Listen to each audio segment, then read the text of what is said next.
Welcome back. Today we are going to be taking a look at the new BR changes, at least the proposed ones. There aren't that many to get through, so I'm just going to use the Yak 2 cap here to serve as a little bit of background material as I slam entire lobbies. Let's take a look at the first plane that goes down in BR, which is the G5N1. And the G5N1 truly, I mean, no real issue here. It's not a great bomber, it's more of a gunship, but even in that role, it's not that fantastic. But I don't think most of you really care about the G5N. I think the care really starts, at least if you are looking at my channel, with the F104J. The F104J as well as the F8E FN from France are going down in BR, and these two planes desperately needed some breathing room. The F8E and the F104J both have no flares, and when you are in a lobby where essentially everyone nowadays has all aspect missiles, it's extremely frustrating to play. The decrease in BR is welcome, it's definitely necessary, but these two planes are in a spot where you can't really put them anywhere. If you put them much lower, they're just gonna club, but they're still going to get absolutely cancelled by anything that has all aspect missiles or just strong missiles in general. So you can't really put them anywhere. My real solution would be just give them flares. I'm not sure if it would be realistic, but in my eyes, with planes like this, I think it's okay. The F104 is completely unflyable right now, and at 10.3 it will remain unflyable. And the F8E, kind of the same deal, but at least it has a pretty good flight model. So if you get past the head-on, for example, you can actually dogfight people and you can actually try to get kills that way. My solution, just give them flares. Right now they are basically not balanceable because they're either going to club or they're going to be absolutely cancelled by anything that has a high-powered missile. And then we arrive at the RE 2005 Series 0, and this thing is also a bit of a joke, because right now this thing at 6.0 has worse flight performance, and I'm talking about the hard stats here, not how you use it, not how it fits in a matchmaker. Purely hard stats, flight performance, it's worse than the 4.3 Mark 9 Spitfire, and arguably with the new Real Shatter update, the guns are arguably not even better. The guns on the Spitfire right now absolutely slap. The Hispanos got reworked a few days ago, and they are hella strong. Considering the MG151s nowadays are actually among the worst cannons. I'm not gonna say they're bad. I'm just talking about the fact that they didn't get affected by Real Shatter, and everything that did get Real Shatter, well, they just got a massive buff. So the MG151s are now among the worst prop 20mm. Worst doesn't mean bad, it just means that there are a lot of things that outperform them right now. So technically you get one less gun, worse flight performance, and you're going to be a 1.7 BR higher. The fact the Mark 9 can be fully up tiered and the RE 2005 fully down tiered and they almost share the same BR is a little bit ridiculous. But hey, people do well in it, it's very brain dead to fly and everyone tries to dogfight you, and that's probably why it's going up in BR.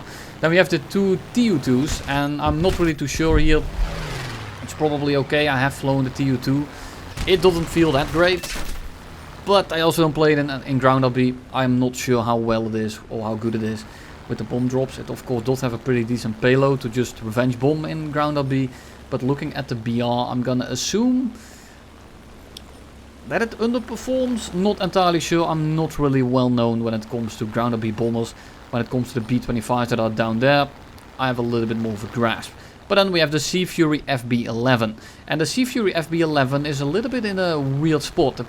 It's good, but it's also extremely limited. And I'm not sure if this thing needed to go up in BR. Probably to give some breathing room to the 4.3 plane. In that sense, I think that the Sea Fury can go up, but I don't think it's good enough to really be 5.7. And this is just the main issue.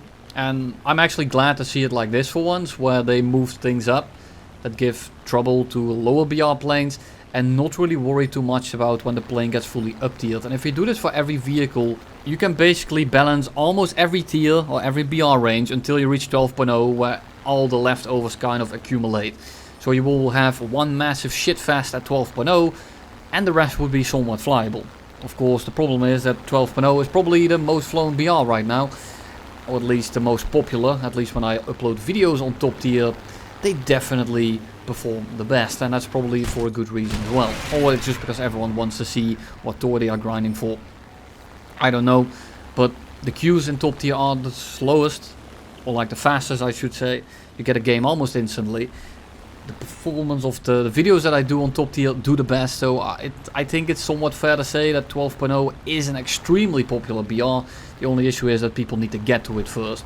So maybe compromising that BR isn't the best idea, but I do think for the health of the overall game, it would be the best way out. Of course, the best way out is just increase the BR range to like 16.0. Maybe we can also just say instead of 1.0 spread, we can do 0.7 or something like that. But we all know this, we are not gonna get this anytime soon, because we all know Guardian by now. And then we have the P59A, which was and still is absolutely criminal at 5.3. It's a jet, sure it doesn't have the best climb rate, but that's really the only downside here. You have a climb rate that's somewhat comparable to something like the P51D30, which is not a slouch, it's not a bad climbing plane.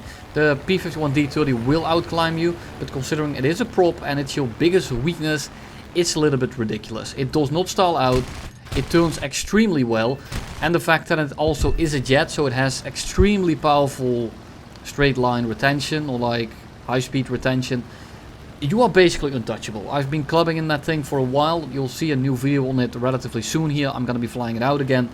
But this thing at 5.3 has absolutely no business fighting props. Other props are essentially helpless versus this thing, because you can't catch it and you can't outturn it either in most of them.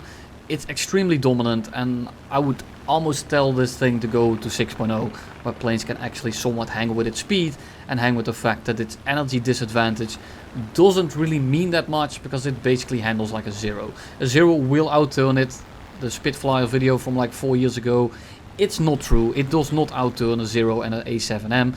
However, with some speed, which it will have on the entry, because it's just gonna go twice as fast as the A7M and the A6M, it will win the dogfight. It turns well enough to the point where if you have the energy, you will absolutely crap in their mouth. Which is kind of funny, but at the same time, at 5.3, no business there. Then we have the B25s and the ME410. Sure, move them down, doesn't really matter too much. And then we have the Morco Morena, or however you pronounce that shit. Yeah, it should go up in BR. It can probably go to 2.7-ish. The gun is kind of whack, especially with how you have to aim it. But that's really the only downside. The performance of that thing is kind of criminal. I think it's gonna perform a little bit better at 2.3, because biplanes are a little bit more annoying to deal with in a plane like that. But in general, the performance is still good enough. It going to 2.3 is okay. I don't think it's a problem. I think it can go up a little bit, but we'll have to see at 2.3. And that's basically all I have for you today when it comes to BR changes. But I do have a little bit of a question. So I am looking at covering every tier for every nation, and I want to cover every plane in like 60 seconds, maybe 1.5 minutes if they are interesting or quirky. The issue is, if I have to do it like Oxygen Thief or Oxy, and I have to get footage for every vehicle that I'm playing, then this series is gonna take me 3 years to complete, and I'm probably going to burn out halfway through this series. So I don't want that. I want to finish it in a timely manner, maybe 1 or 2 in a week, so I can actually get through it rather quickly. But even then, there's 10 nations, there's almost 8 tiers for every nation. This is gonna take a little bit, so I rather just kind of speed the process up and cover all the vehicles in the hangar. My thought process is here, split it up in about 16 parts, I think. So I want props for every nation, props for US, jets for US, props for Germany, jets for Germany, and so on. I'm not sure if I want to split up like early jets and then late jets, but we'll see when we get there. I'm just gonna look for a little bit for feedback. I want to get some feedback before I get started, because I don't want to absolutely ruin the first part of it. So stay tuned for that. I'll get working on this relatively quickly, because I know I've been hammering all this time about know your planes, blah blah blah, but I kind of forget about the fact that I've been playing this game for like 7 years now, and for me it feels extremely normal. I'm basically an aircraft compendium at this point, at least when it comes to in-game. So I can't really expect you all to have the same experience, especially if you are a newer player, which is kind of what I'm catering at here. So I'm looking to help you all out, but I'm kind of testing the water right now. I'm not really sure how to go about it myself yet, so I'm kind of looking for feedback. but we'll get there when we get there. I have about 20 days left at my job. After that I will start the slightly bigger projects, like the radar guide that we published the other day. Without further ado, thank you all for watching, and you will see me all in the next one.